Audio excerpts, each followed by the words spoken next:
What's this? Hello, my name is Solon Chapman, and this is my Fixed American Diet project for wellness class. So, as we were told by the rubric, we had to give 6 ways of how the American diet is flawed, as you can see by the 6 symbols on the bottom. So, flaw one is the overconsumption of soda. Soda is a drink that contains carbonated water, a sweetener, which is something like high fructose corn syrup or sugar, and an artificial flavoring, which makes it like orange tasting or Coca-Cola tasting or lemon lime tasting, that sort of thing. And the U.S. drinks a lot of soda. We're second place for the highest soda consuming countries, drinking 40.6 gallons of soda per capita. Second after Argentina with 40.8 gallons of soda, 4.6. It goes for both adults and children as well, as 50% of American adults and 61% of American children drink soda on any given day of the year. It just means any day of the year, really. And soda has been linked to increased rates of obesity, high blood pressure, type 2 diabetes, tooth decay, which means either cavities or the tooth is being gone, and malnutrition levels. Second is overconsumption of fast food. Fast food is a type of mass-produced food designed for commercial resale and with a strong priority placed on speed of service versus other relevant factors involving culinary science.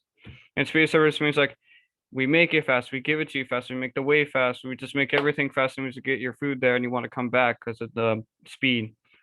As everyone knows, we eat a lot of fast food, as shown by we spent $160 billion on fast food during 2012 alone.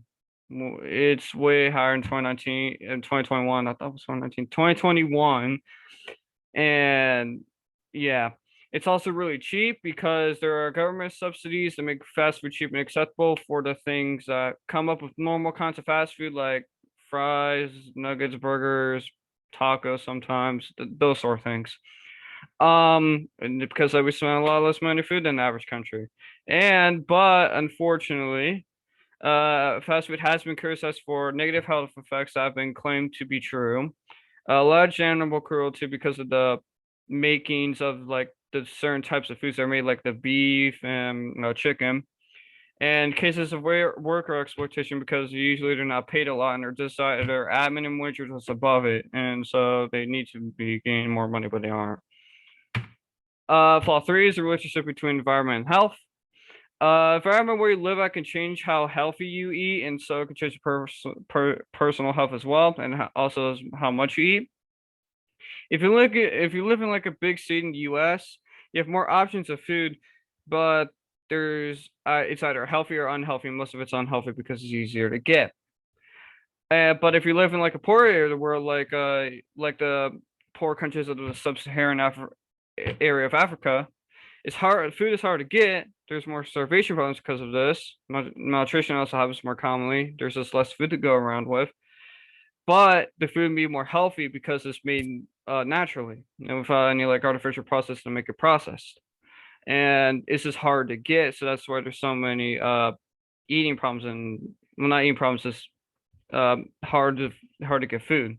But thankfully, it's been getting less and less due to efforts given by other countries to help them out. Number four is the potential severity of injury or illness.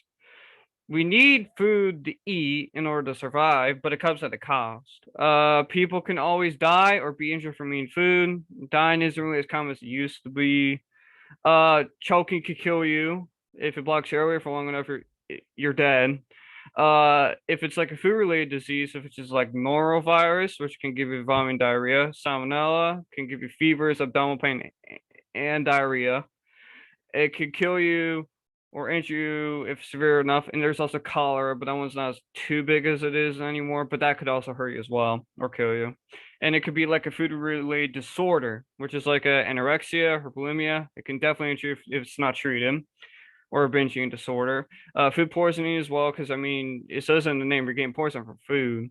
And allergies to like certain types of food could kill or injure the allergic person because of your immune system trying to fight the food, and sometimes it wins, and sometimes it doesn't, but it hurts you in the process. Number five is the differences of healthy and unhealthy eating. Food is necessary for human survival, but that doesn't mean that's all good and healthy for you. Healthy foods have unhealthy qualities or names that they harm you over time, as you can have a lot of risk more to gain. Like junk food and processed foods are harmful and can give you increased risks of obesity, cardiovascular disease, high blood pressure, stroke, and kidney disease. Being healthy by eating healthy foods, and will eliminate the increation of these risks and make you feel better overall in mental and physical ways. Both of them really. And number six, and the final flaw, the effects of social and non-social medias. Social media and online media can be either good or bad for this kind of topic.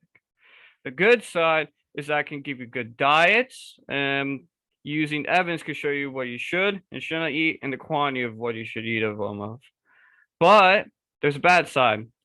A lot of the places that are like really famous online, they don't really make healthy food most of the time. It's like McDonald's or KFC or Burger King, Wendy's, Raising Cane's, all that kind of stuff.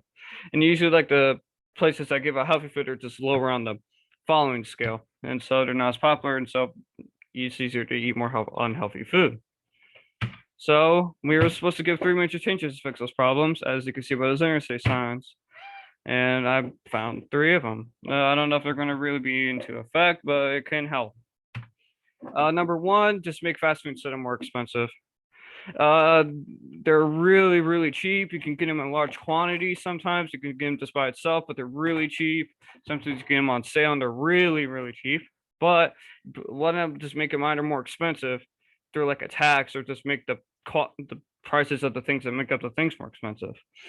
Because of this, less people buy them because it costs more money, and the healthy things are going to go down because this is how economics works.